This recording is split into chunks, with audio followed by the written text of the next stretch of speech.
Toda empresa que se preza desde o seu início, mas depois quando ela vai crescendo e galgando patamares cada vez mais altos, toda empresa que se preza, ela tem que primar pela melhoria contínua nos seus processos, nos seus procedimentos, nas suas produções.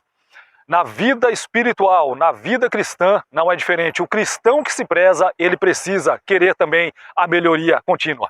Esse é o nosso assunto e eu gostaria de refletir com você. Vem comigo.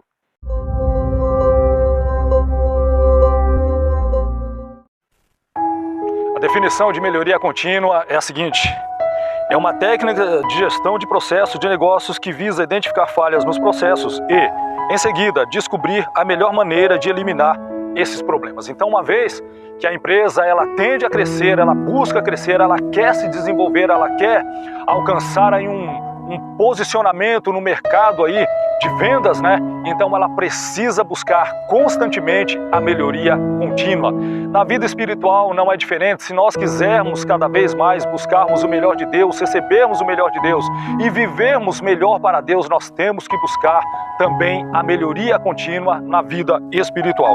O texto que eu tenho aqui para nossa referência e reflexão é a seguinte: Efésios 4, do 11 ao 13, que diz assim: E ele mesmo deu uns para apóstolos e outros para profetas e outros para evangelistas e outros para pastores e doutores, querendo o aperfeiçoamento dos santos, para a obra do ministério, para a edificação do corpo de Cristo, até que todos cheguemos à unidade da fé e ao conhecimento do Filho de Deus, a varão perfeito, à medida da estatura completa de Cristo. Então esse é o desejo e a vontade de Cristo para a sua igreja, que haja crescimento, que haja desenvolvimento, que haja progresso, né? Que cada cristão tenha esse desempenho de buscar cada vez mais o crescimento e o desenvolvimento para glorificar a Cristo. É claro, a nossa vida cristã tende a glorificar ao Senhor. Se nós vivermos nesta melhoria contínua, o nome de Cristo há de ser glorificado, sim, há de ser engrandecido. Mas eu vejo que aqui há uma responsabilidade, claro, primeiro aqui, daqueles que o Senhor tem chamado para serem apóstolos, profetas, evangelistas, pastores e doutores. Esses são responsáveis pela instrução, pelo treinamento, né, dentro da casa do Senhor, nos trabalhos, nos lares ali, no devocional, no discipulado, enfim. Esses são os responsáveis e há uma responsabilidade em cima desse grupo de pessoas dentro da igreja. Mas no verso 12 ele vai dizer: querendo o aperfeiçoamento dos santos. Ora, eu preciso querer me aperfeiçoar. Por exemplo, uma pessoa que quer galgar aí um bom trabalho, uma boa condição financeira, é claro, ela vai fazer uma faculdade, vai fazer um curso técnico, vai se especificar em alguma coisa, né? Fazer uma especialização em alguma coisa, né?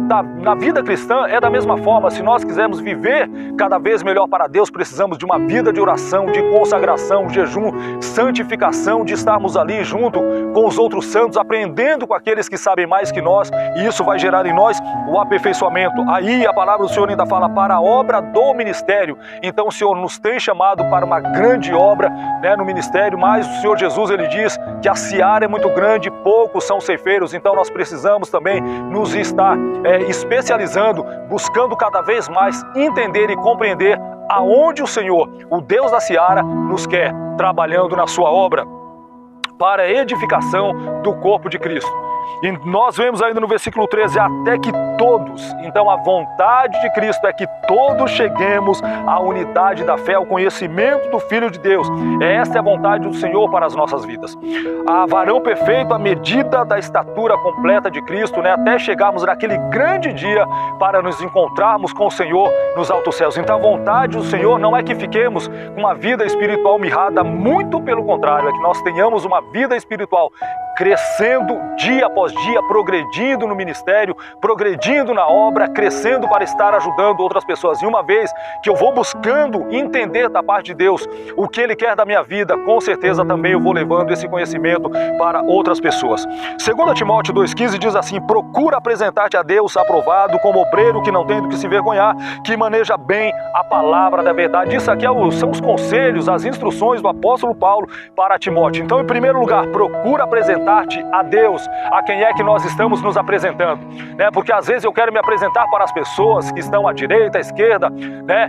Mas muitas vezes eu não quero me apresentar a Deus. Mas o apóstolo Paulo, falando para Timóteo, procura apresentar-te a Deus, primeiramente a Deus. Ele vai dizer aprovado, né? Então eu tenho que estar conhecendo aí o que me leva a ser aprovado diante de Deus, como obreiro que não tem do que se envergonhar. Isto fala de conduta que maneja bem a palavra da verdade. E eu entendia que o bom manejo da palavra era somente para ensinar outras pessoas. Não é somente isso. Esse bom manejo da palavra é para que eu esteja cada vez melhor para Deus e haja uma melhoria na minha vida dia após dia. Então eu preciso estar lendo as Escrituras, estudando, participando dos trabalhos de doutrina na igreja, participando ali de alguns debates bíblicos, né, com pessoas que entendam melhor de situações, de exemplo de fé melhores do que eu, de a vivência, né, na comunidade cristã. Então nós precisamos também estar buscando aí a palavra do Senhor.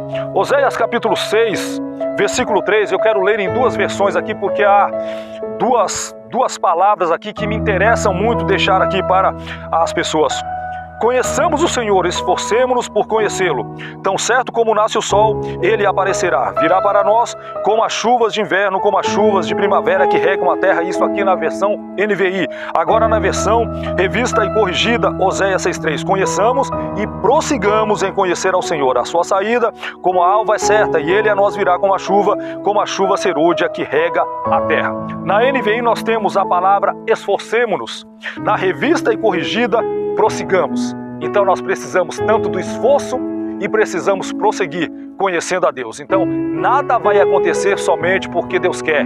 A nossa melhoria, o nosso crescimento, o desenvolvimento para Deus e para a sua obra só vai acontecer quando, primeiro, nos esforçarmos. Segundo, quando estivermos progredindo, prosseguindo cada dia mais na fé para que possamos crescer. Mateus capítulo 5, versos 1 e 2. Vendo as multidões, Jesus subiu ao monte e se assentou.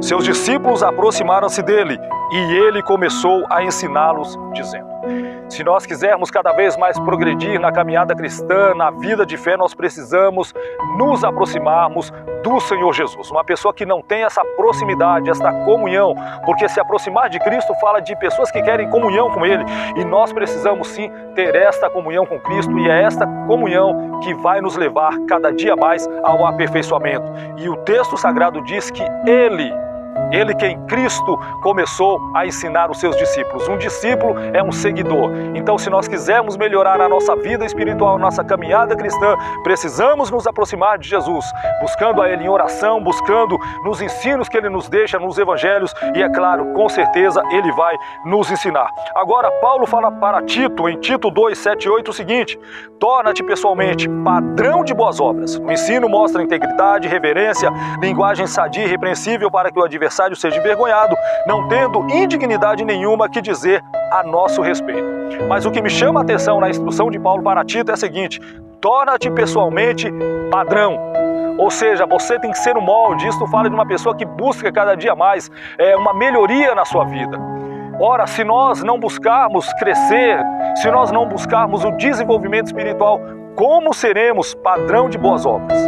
Para mostrar para outras pessoas, porque Tito nada mais, nada menos é o que o pastor da ilha de Creta, na igreja que estava lá em Creta, né? Então nós precisamos estar pessoalmente sendo padrão de boas obras para que as pessoas vejam as nossas boas obras e glorifiquem o Pai que está no céu. Mas porém, existe aqui um porém em Hebreus 5, versos 11 e 12, que muitas pessoas que poderiam estar progredindo, crescendo, se desenvolvendo, não acabaram alcançando esse patamar, porque está na palavra, do qual temos muito que dizer, de difícil interpretação, porquanto vos fizestes negligentes para ouvir. Isso, Hebreus 5:11. No 12, porque devendo já ser mestres pelo tempo, ainda necessitais de que se vos torne a ensinar quais sejam os primeiros rudimentos das palavras de Deus, e vos haveis feito tais que necessitais de leite e não de sólido mantimento. Então, existem pessoas que já eram para estar lá na frente, já eram para estar ensinando, já eram para ser mestres, mas porém se tornaram negligentes, né?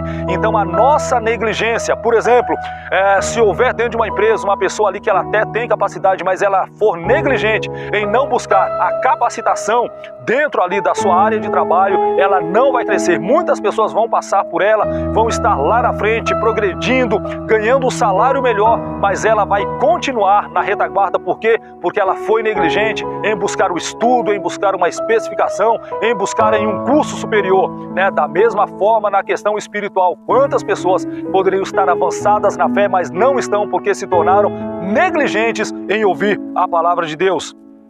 E Marcos 4:20 vai dizer o seguinte: e os que recebem a semente em boa terra são os que ouvem a palavra e a recebem e dão fruto, um a 30, outro a 60 e outro a 100 por um. Fica a nosso critério o quanto vamos crescer e nos desenvolver.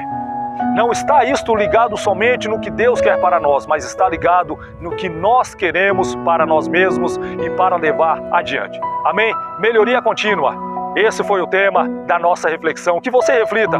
De repente você está precisando melhorar. Isto depende só de você. Amém? E que Deus te abençoe e te dê graça mediante a ação do Espírito Santo.